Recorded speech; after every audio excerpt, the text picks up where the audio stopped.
Hey guys! For today's video ay gagawa ako ng facial foam wash using Cerisay Beauty Soap. So ayan, gumamit ako ng maliit na sabon guys ng Cerisay Beauty. Tapos hinati ko lang siya and then hinati ko ulit siya ng maliliit para magkasya siya doon sa aking empty bottle ng facial foam wash.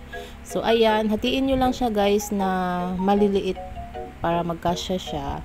And then after nun, ayan, nilagay ko na yung sabon. So, kahit anong sabon guys na ginagamit nyo sa muka, ay pwede yan. Kahit sabon panlaba pa yan. Charis. So, ayan, huwag nyo lang punuin guys. Para ma-shake-shake nyo pa. And, after nyan, ma-shake-shake. So, ayan na yung ating DIY facial foam wash using Cerisay Beauty Soap. So, ayun lang. Thank you so much for watching and bye!